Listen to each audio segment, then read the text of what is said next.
ನಮಸ್ಕಾರ. ಫ್ರೀಡಂ 19 ಸುದ್ದಿವಾಹಿನಿಗೆ ಸ್ವಾಗತ. ಇಂದಿನ ಮುಖ್ಯ ಸುದ್ದಿಗಳತ್ತ ಗಮನ ಹರಿಸೋಣ.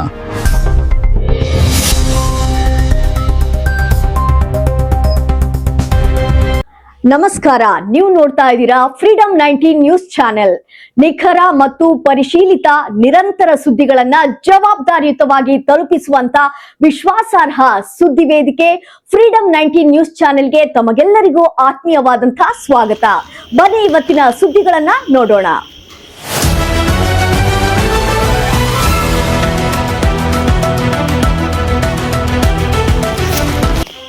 ಹುಣಸಗಿಯಲ್ಲಿ ಪ್ಲಾಸ್ಟಿಕ್ ಮುಕ್ತ ಹುಣಸಗಿ ಬೃಹತ್ ಜಾಗೃತಿ ಅಭಿಯಾನ ಯಶಸ್ವಿ.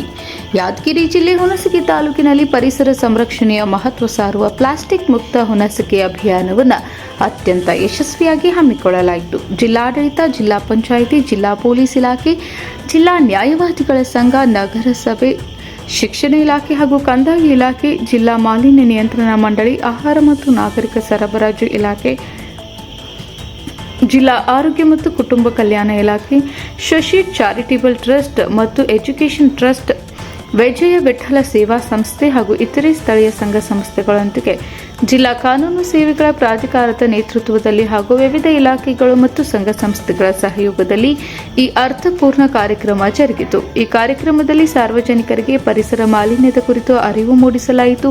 ಪ್ಲಾಸ್ಟಿಕ್ ಬಳಸಿ ಭೂಮಿಯನ್ನು ನೋಯಿಸಬೇಡಿ, ಪರಿಸರ ಸುರಕ್ಷತೆ ನಮ್ಮೆಲ್ಲರ ಜವಾಬ್ದಾರಿ, ಕಾನೂನು ಉಲ್ಲಂಘನೆ ಬೇಡ, ಏಕ ಬಳಕೆ ಪ್ಲಾಸ್ಟಿಕ್ ಬಳಕೆ ಸಂಪೂರ್ಣ ನಿಷೇಧ, ಕಾನೂನು ಪಾಲನೆ ನಮ್ಮ ಹೆಮ್ಮೆ, ಪ್ಲಾಸ್ಟಿಕ್ ಮುಕ್ತ ಯಾದಗಿರಿ ನಮ್ಮ ಕನಸು, ಬಟ್ಟೆಯ ಚೀಲ ಬಳಸಿ ಪ್ರಕೃತಿಯನ್ನು ಕಾಪಾಡಿ ಈ ಘೋಷ ವಾಕ್ಯದೊಂದಿಗೆ ಜಾಗೃತಿ ಜಾಥಾ ನಡೆಸಲಾಯಿತು. ಈ ಮಹತ್ವದ ಅಭಿಯಾನದಲ್ಲಿ 106 ಸಂಖ್ಯೆಯಲ್ಲಿ ಸಾರ್ವಜನಿಕರು, ವಿದ್ಯಾರ್ಥಿಗಳು, ಅಧಿಕಾರಿಗಳು ಹಾಗೂ ವಿವಿಧ ಸಂಘ ಸಂಸ್ಥೆಗಳ ಪದಾಧಿಕಾರಿಗಳು ಉತ್ಸಾಹದಿಂದ ಭಾಗವಹಿಸಿ ಪ್ಲಾಸ್ಟಿಕ್ ಮುಕ್ತ ಸಮಾಜ ನಿರ್ಮಿಸುವ ಪ್ರತಿಜ್ಞೆಗೈದರು. Anand Rathod, freedom 19 news, Yadgir. Plastic ನಮ್ಮ ಆರೋಗ್ಯಕ್ಕೆ ಹಾನಿಕರವಾಗಿದ್ದು ಇದನ್ನ ಯಾರು ಬಳಕೆ ಮಾಡಬಾರದು, ಅದನ್ನ ಉತ್ತೇಜನ ನೀಡಬಾರದು ಅಂತ ಕೇಳ್ತಾ ಈ ಒಂದು ಜಾಥಾ ಯಶಸ್ವಿ ಆಗಲಿ ಅಂತ ನಾನು ಹಾರೈಸ್ತೇನೆ. Thank you. ಕೂಡ ರದ್ದು ಮಾಡಲಾಗುವುದು. ಹಾಗಾಗಿ ಸಾರ್ವಜನಿಕರು ದಯವಿಟ್ಟು ಈ ಒಂದು ವಿಸರ್ಜಿತ ಪ್ಲಾಸ್ಟಿಕ್ ನಿಂದ ಮಾನವ ಸಂಕುಲಕ್ಕೆ, ಪ್ರಾಣಿ ಪಕ್ಷಿಗಳ ಸಂಕುಲಕ್ಕೆ ಏನು ಅಪಾಯ ಬರ್ತದೆ ಇದನ್ನ ನಾವೆಲ್ಲ ತಪ್ಪಿಸಬೇಕಾಗಿದೆ. ಹಾಗಾಗಿ ನಾವು ಈ ಒಂದು ಪ್ಲಾಸ್ಟಿಕ್ ಅನ್ನ ಬಳಸದೇ ಇರೋದ್ರ ಮೂಲಕ ಅಥವಾ ನಾವು ಯಾವ್ದಾದ್ರು ಸಂತೆಗೆ ಹೋಗ್ಬೇಕಾದ್ರೆ ಅಥವಾ ಅಂಗಡಿಗೆ ಹೋಗ್ಬೇಕಾದ್ರೆ ನಮ್ಮ ಮನೆ ಬೇಕು, ಪ್ರಾಣಿ ಪಕ್ಷಿಗಳು ಬೇಕು ಮತ್ತು ಎಲ್ಲರೂ ನಮ್ಮ ಸುಂದರವಾದಂತಹ ಸ್ವಚ್ಛವಾದಂತಹ ಪರಿಸರವನ್ನು ಕಾಪಾಡಬೇಕಂತ ಹೇಳಿದ್ರೆ ನಾವು ನಿಷೇಧಿತ ಪ್ಲಾಸ್ಟಿಕ್ ವಸ್ತುಗಳನ್ನ ಈ ಕೂಡಲೇ ಬಳಕೆ ಮಾಡಿ ನಿಲ್ಲಿಸಬೇಕಾಗಿದೆ. ಹಾಗಾಗಿ ಹುಣಸೆ ಪಟ್ಟಣದ ಸಾರ್ವಜನಿಕರು ತಾವ್ಯಾರು ಸಹ ನಾಳೆಯಿಂದಲೇ ನಿಷೇಧಿತ ಪ್ಲಾಸ್ಟಿಕ್ ವಸ್ತುಗಳಾದಂತಹ ಕ್ಯಾರಿ ಬ್ಯಾಗ್, ಊಟ ತಟ್ಟೆ ಮತ್ತೆ ಚಹಾ ಲೋಟ ಇಂತಹ ವಸ್ತುಗಳನ್ನ ಬಳಸೋಣ. ಈ ಒಂದು ನಿಷೇಧಿತ ವಸ್ತುಗಳ ಬಳಕೆಯನ್ನು ನಿಲ್ಲಿಸೋದಕ್ಕೆ ಏನು ಅಭಿಯಾನ ನಡೀತಾ ಇದೆ. ಈ ಅಭಿಯಾನಕ್ಕೆ ತಾವೆಲ್ಲರೂ ಕೈ ಜೋಡಿಸ್ತೀರಿ, ಸಹಕರಿಸ್ತೀರಿ, ಗಮನಿಸ್ತೀರಿ ಅಂತ ಹೇಳಿ ತಮ್ಮಲ್ಲಿ ಮನವಿ ಮಾಡಿಕೊಳ್ತೇವೆ. ಈಗ ಈ ಒಂದು ಅಭಿಯಾನದಲ್ಲಿ ನಮ್ಮ ಯಾದಗಿರಿ ಜಿಲ್ಲೆಯ ಪ್ರಧಾನ ಜಿಲ್ಲಾ ಮತ್ತು ಸತ್ರ ನ್ಯಾಯಾಧೀಶರಾಗಿರ್ತಕ್ಕಂಥ ಶ್ರೀ ಮಧುವರಾಜ ಸಾಹೇಬರು ಮತ್ತೆ ಸುರಪುರದ 2ನೇ ಹೆಚ್ಚುವರಿ ಜಿಲ್ಲಾ ಮತ್ತು ಸತ್ರ ನ್ಯಾಯಾಧೀಶರಾಗಿರ್ತಕ್ಕಂಥ ಶ್ರೀ ಅಮೃತ ಬೊಮ್ಮಣಿ ಸಾಹೇಬರು, ಆಮೇಲೆ ಹಿರಿಯ ಸಿವಿಲ್ ನ್ಯಾಯಾಧೀಶರಾಗಿರ್ತಕ್ಕಂಥ ಕೆಳಗೇರಿ ಮೇಡಮ್ ಮತ್ತು ಸಿವಿಲ್ ನ್ಯಾಯಾಧೀಶರಾಗಿರ್ತಕ್ಕಂಥ ಈ ಒಂದು ಅಭಿಯಾನದ ಜಾಥಾದಲ್ಲಿ ಭಾಗವಹಿಸಿದ್ದಾರೆ.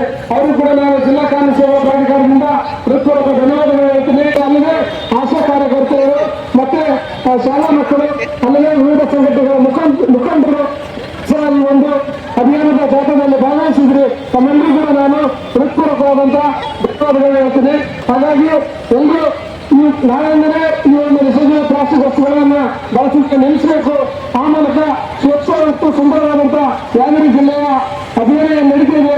ಆ ಅಭಿಯಾನಕ್ಕೆ ತಾವೆಲ್ಲರೂ ಕೈ ಜೋಡಿಸಬೇಕಂತೇಳಿ ಹೇಳ್ತಾ ಈ ಒಂದು ಅಭಿಯಾನ ನಡೆಸೋದಕ್ಕೆ ಅಥವಾ ಈ ಜಾಥಾದಲ್ಲಿ ತಾವೆಲ್ಲರೂ ಭಾಗವಹಿಸಿ ಧನ್ಯವಾದಗಳನ್ನ ಮತ್ತೊಮ್ಮೆ ಮುಗಿದೊಮ್ಮೆ ತಮ್ಮೆಲ್ಲರಿಗೂ. ಮಾಲೀಕರಿಗೆ ವಿಶೇಷ ಸೂಚನೆ: ನಿಷೇಧಿತ ಏಕ ಬಳಕೆ ಪ್ಲಾಸ್ಟಿಕ್ ವಸ್ತುಗಳ ಮಾರಾಟ, ಸಂಗ್ರಹಣೆ ಹಾಗೂ ವಿತರಣೆಯನ್ನು ಮಾಡಬಾರದು. ಸರ್ಕಾರದ ಪ್ಲಾಸ್ಟಿಕ್ ನಿಷೇಧ ನಿಯಮಗಳನ್ನು ಕಡ್ಡಾಯವಾಗಿ ಪಾಲಿಸಬೇಕು. ನಿಯಮಗಳನ್ನು ಉಲ್ಲಂಘಿಸುವವರ ವಿರುದ್ಧ ಸಂಬಂಧಿತ ಕಾನೂನುಗಳ ಅಡಿಯಲ್ಲಿ ಸೂಕ್ತ ಕ್ರಮ ಕೈಗೊಳ್ಳಲಾಗುವುದು. ನಮ್ಮ ಸಂಕಲ್ಪ: ನೀವು ನಾವು ಪರಿಸರವನ್ನು ಕಾಪಾಡಿದರೆ ನಾವು ಪರಿಸರ ನಮ್ಮನ್ನು ಕಾಪಾಡುತ್ತೇವೆ. ಪರಿಸರ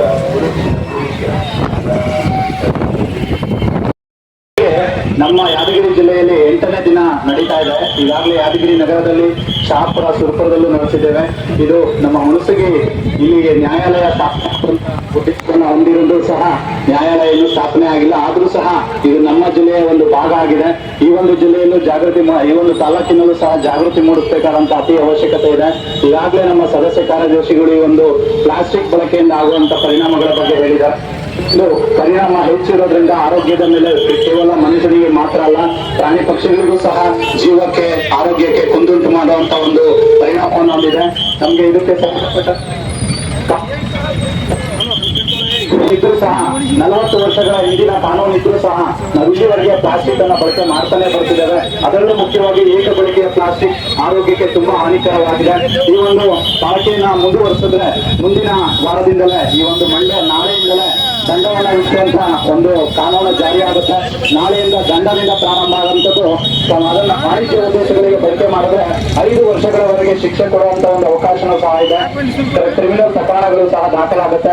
ದಯವಿಟ್ಟು ಯಾವುದೇ ಸಾರ್ವಜನಿಕರು ಈ ಒಂದು ಪ್ಲಾಸ್ಟಿಕ್ ಬಳಕೆಯನ್ನ ಮಾಡಬಾರ್ದು. ಹಾಗೆ ಪ್ಲಾಸ್ಟಿಕ್ ಬಳಕೆ ಮಾಡ್ತಾ ಇರೋ ಯಾವುದೇ ವಾಣಿಜ್ಯ ಉದ್ಯಮಿಗಳು ಉತ್ತೇಜನ ಕೊಡಬಾರ್ದು. ವಾಣಿಜ್ಯ ಉದ್ಯಮಿಗಳು ಮತ್ತೆ ಇದನ್ನ ಬಳಕೆಯನ್ನ ಮಾಡಿದ್ರೆ ಸಾರ್ವಜನಿಕರಿಗೆ ಇದನ್ನ ಹೆಚ್ಚಿನ ಒಂದು ಮಾರಾಟಗಳನ್ನ ಮಾಡ್ತಾ ಇದ್ದಾರೆ ಇದ್ರೆ ಅವರ ಒಂದು ಟ್ರೇಡ್ ಲೈಸೆನ್ಸ್ ಸಹ ಕ್ಯಾನ್ಸಲ್ ಮಾಡೋದಕ್ಕೆ ಅವಕಾಶ ಇದೆ. ಹಾಗಾಗಿ ಈ ಒಂದು ಪ್ಲಾಸ್ಟಿಕ್ ನಮ್ಮ ಆರೋಗ್ಯಕ್ಕೆ ಹಾನಿಕರವಾಗಿದ್ದು ಇದನ್ನ ಯಾರು ಬಳಕೆ ಮಾಡಬಾರ್ದು, ಅದನ್ನ ಉತ್ತೇಜನ ನೀಡಬಾರ್ದು ಅಂತ ಕೇಳ್ತಾ ಈ ಒಂದು ಜಾಥಾ ಯಶಸ್ವಿ ಆಗ್ಲಿ ಅಂತ ನಾನು ಹಾರೈಸ್ತೇನೆ. Thank you. ಇವಿಷ್ಟು ಈವರೆಗಿನ ಸಂಕ್ಷಿಪ್ತ ಸುದ್ದಿ. ನೋಡ್ತಾ ಇರಿ ಫ್ರೀಡಂ 19 ನ್ಯೂಸ್ ಚಾನೆಲ್. ಧನ್ಯವಾದಗಳು.